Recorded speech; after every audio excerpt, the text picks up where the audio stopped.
mga Katden lovers and Katden followers, abay Summer or Daniel Padilla, ganito pinahiya ni Miss Catherine Bernardo. But before that, if you haven't subscribed yet to my YouTube channel, please don't forget to like, share, and subscribe at hit mo na rin ang notification bell for more showbiz updates. Bago tayo of course magsimula sa ating updates for today's video, ay nais ko po muna magpasalamat sa lahat ng mga legit viewers, subscribers, tang lahat ng mga legit na nagmamahal at sumusubaybay sa lahat ng ating mga updates.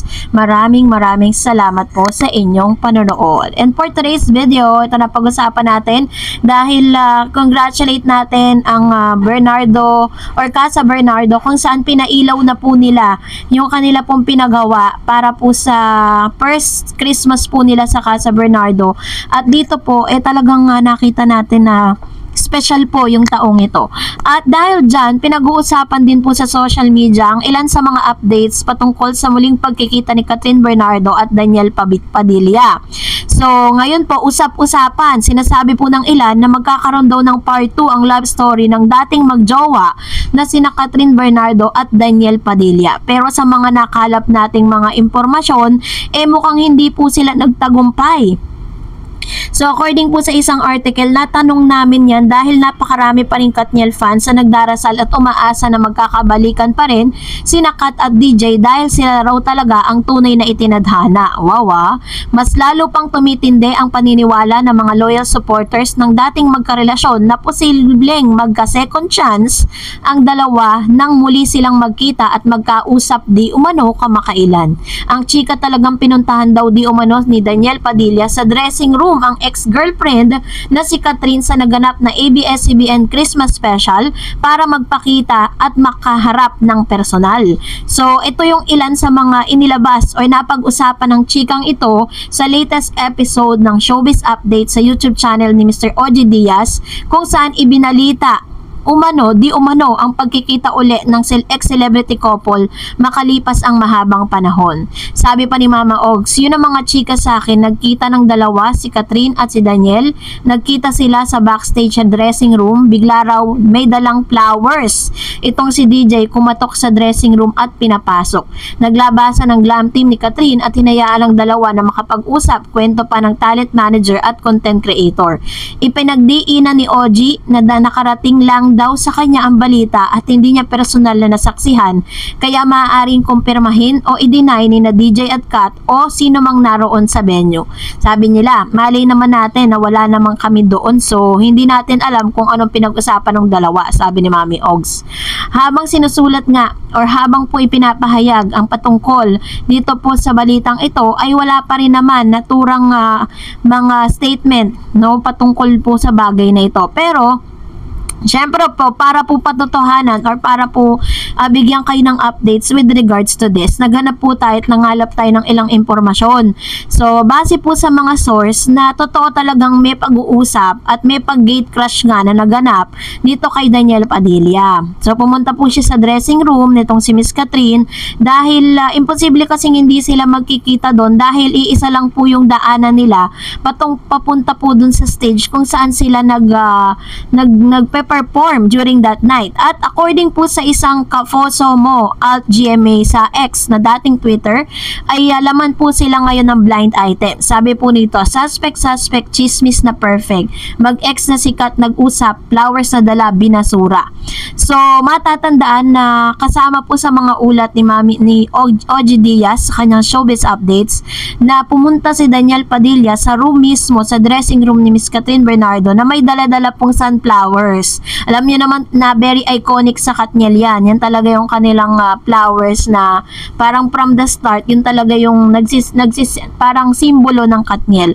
So dahil po dito, ay may mga chismis po na parang napahiya itong si Daniel Padilla dahil nakita nga ito pong sunflower na dala ni Daniel Padilla sa loob mismo ng isang basurahan. So which means kahit po nagkita sila doon pero hindi binigyan ng chance ni Miss Catherine Bernardo na pumasok muli or magkaayos sila. Kaya totoo nga talaga ang chismis na kaya napaaga ang pag-uwi ni Daniel Padilla dahil hindi niya nakuha yung gusto niya, hindi naging maganda yung naging outcome. Maaring totoo nga ang chismis at totoo nga mga usap-usapan na pumunta si Daniel doon para po sa closure nilang dalawa. So parang hindi na rin po binigyan ng chance ni Miss Catherine Bernardo itong si Daniel Padilla na makapasok muli sa buhay niya. Kahit ano pong pilit nitong si Daniel na i-win back itong si Catherine, pero parang wala na talagang chance dahil ibinasura na ng tuluyan ni Catherine si Daniel. Kaya naman sa mga Katden fans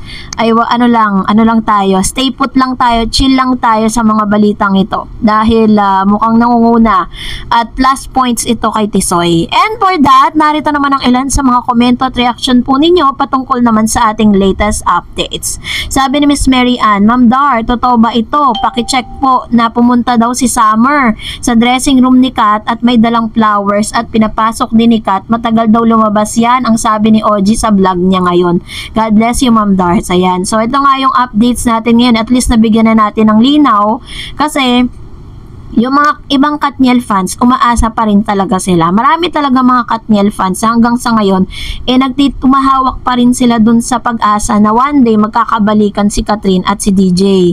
Pero parang may ibang purpose kasi, 'di ba? Parang kala nila magtatagumpay sila dun sa strategy na gagawin nila. So pag-uusapan natin 'yan sa other updates natin para mas malinaw, 'di ba? Kasi may merong strategy na ginagawa, nakaala yata ng kabilang kampo ay magtatagumpay sila sa paggamit kay Miss Kat. Sabi ni Miss Ada Sagay, talaga ba? Sa bagay, very late na natapos ang Christmas party ng ABS-CBN, so siguro natapos na ang ganap ni Alden sa kanyang Concha's Restaurant, kaya niya nagawang masundo si Catherine. Pero kung very late natapos ang event sa ABS, ay hindi na gugustuhin ni Catherine na abalahin pa si Alden. Meron naman pong long time family driver na sina Catherine na si Kuya Mar. Meron naman po kayong katwiran with regards to that. Pero alam niyo naman, pag isang tao talagang pinupurso mo, 'di ba? Walang oras, walang gabi, walang hating gabi, walang madaling araw. Basta pinangako mo 'yan. Or parang yun talaga yung naka-schedule para sa iyo. Ayaw mong biguin yung taong yun, 'di ba? So anyways, totoo naman po na may driver naman talaga si Miss Catherine at hindi niya gustong abalahin pa. Pero kung si Alden Richards mismo ang nag-insist na gusto niyang sunduin si Kat, wala tayong magagawa. And sabi ni Sir Renato, again, movie producing and teleseries business, namumuhunan ka now? Here's my question, payag ka ba na puhunanan mo negosyo malugi at walang kinita? Kahit break even or mabawi siya, syempre hindi ka payag. So pag pair kay Sanya kay isang movie, wala ka tiyaking kikita yon. Sinong producer matino pag-iisip susugal sa ganong project? Proposal the same way kay Kat at Piolo. Don't get me wrong, these actors are good in their craft, but Alden and Kathleen are great pair. It's your win. Siguradong mababawi mo ang puhunan sa investment. So bakit ka pa maghahanap ng iba? Which is very true, 'di ba? Sino ba namang director and producer? Kahit nasabihin natin for a change, 'di ba? So, hindi natin, kasi maraming beses na rin kasing gumawa ng teleserye itong si Piolo Pascual, 'di ba? Pero never talaga siyang napag-usapan at never din po siyang nag-trend or parang hindi ganoon kalakas. Hindi katulad po ni Catherine at ni Alden Richards. Establish na yung kanilang lab team. At the same time, marami na rin po talaga mga fans na parang talaga switch at talagang hook na hook sa Kat din, 'di ba? So doon tayo sa alam natin na nagsimula na sila from the scratch and then nakita nila yung magandang outcome. Bakit ka pa susugal sa iba? Tama naman, business is a business. And sabi pa ni Sir Ren, sa dalawa, sabihin nyo na huwag itali yung dalawa sa kanilang lab team na Kat din. Sa mga tao gaya natin, mababaw pa kaalaman sa pagtakbo ng negosyo. Ito, Star Cinema and GMA Pictures, hindi ganon mag-isip, ang habol nila kumita, bonus lang yung award. Kung may makuha, nag-iisip ng ganon yung mga indie film producer dahil maliitan lang ang budget. Kung kumita sila, maibalik yung maliit nilang puhunan, ayos lang yun. Yung kay Kat, tsaka yung kay Alden, which is true, diba? So, hindi naman, kaya nga diba may mga bali-balita na parang binabalangkas na daw yung panibagong projects ni Catherine at ni Alden. Sabi dyan, Alden rake billion in movie deserve great partners. Don't think hindi alam ng management. Meron talagang clamor of movie viewing public ang cut din. Sa kinita ng HLA, almost 2 billion. Papayagan lang basta-basta na dalawang network. Masaya yung nag-umpisahan nila. Syempre, hindi may momentum na sila na establish. Cut din is a sure win formula. Why try others? Very true. Tama po yung sinabi ni Sir Ren, diba? As a business-minded, bilang isang, kahit nasabihin natin na ano yan, na parang they are going to give chance to others. Pero business yan eh. Syempre kung dun ka sa alam mong kikita ka, 'di ba? Lalo na sa mga directors and producers po ng movie or ng projects. So, yun po yung kanyang opinion patungkol dito. And another one, of course, sabi pa ni Ma'am Shibridgie Pampo sa Ma'am Dars, usap-usapan ng upcoming movie ng Kim Pao. Pinag-uusapan nila na mapapantayan at higitan daw ang kita ng HLA at lahat ng fans ng Kim Pao. Minamanifest nila at magiging blockbuster phenomenal box office queen na raw ang movie ng Kim Pao. Diyos mio, pinalabas ang teaser ng movie nila ng ABS-CBN Christmas nila. Parang hindi ako nagandahan. Love cut din forever. Actually po, kung mangyayari man yun, much better, 'di ba? Kasi at least magiging parang buhay na buhay po ang movie industry ng Pilipinas, 'di ba? Na parang feeling ng ilang mga producers tsaka directors ayaw na nila mag-produce kasi kita nila na hindi po talaga buhay. Pero this time, because of those manifestation na pinakita po ng Cut din, buhay po ang Philippine showbiz, nasa artista na lang talaga. Pero yung sinasabi po nila na may higatan nila, yung almost 2 billion na kinita ng HLA, parang malabo po yun. Sabi ni Miss Nelda Haga, basta hindi ako maasa na magkatuluyan dalawa, pero sana nga maganda ang patutunguhan ni Alden kung di man siya kay Kat. Ayan, ito naman yung kanyang prayer for Alden. And sabi ni Joram Abela, kahit sinong partner nila Katrin ay talaga naman babagay sa kanya. At ito pa, talagang sumisikat, diba? Very true. Kahit sino po partner sa kanya, lagi po, kaya po yung mga artista ng ABS, nagkakandara pa, na kapag tinanong sila sa mga interview, sa mga press con, sino tinasagot nilang gusto nila makapartner, makatrabaho, Katrin agad. Sabi ni Miss Perla Takihana, hello Miss Star Eds, I like Judy Ann to be together with Kat din. Ay nako, exciting. Ayan. So, yun po ay plan pa lang. That's parang parang dream ng ni Miss Judy Ann Santos, pero wala pa naman talaga siyang confirmation. Parang sinasabi niya na if ever na bibigyan siya ng chance sa makatrabaho si Katrin, yun po yung kanyang dream. Sabi po ni Miss Emelita Wood Art, Kat, wag mo nang pakawalan si Alden.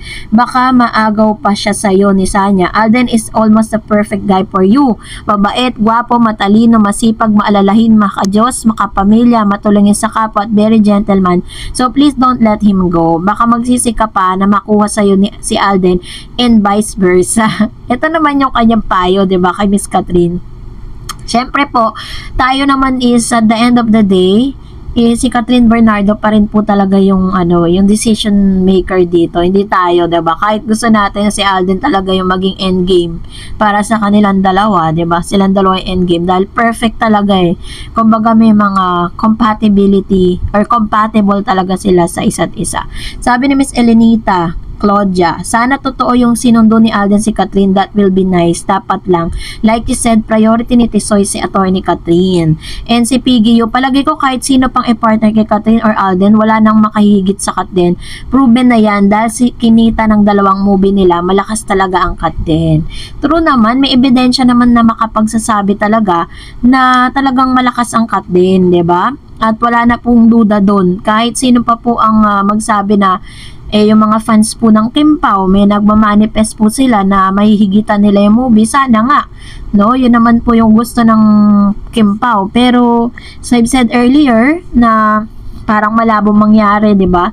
Dahil marami pa rin naman talagang kakaining bigas ang Kim Pao bago nila mahigitan ng Kat din. Yun po yung aking opinion patungkol dito. Hindi dahil gusto ko si Katrin at Alden, but dun sa quality ng kanilang pag-arte at yung quality kung paano po nila pinasaya ang lahat ng mga Pilipino, hindi lang Kat din fans, but talagang kahit hindi Kat din fans, nagsiship sa Kat din dahil nakita nilang galing-galing ng partnership nila.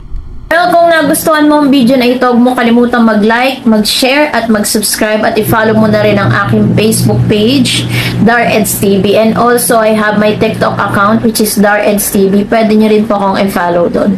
Thank you for watching, guys. God bless everyone!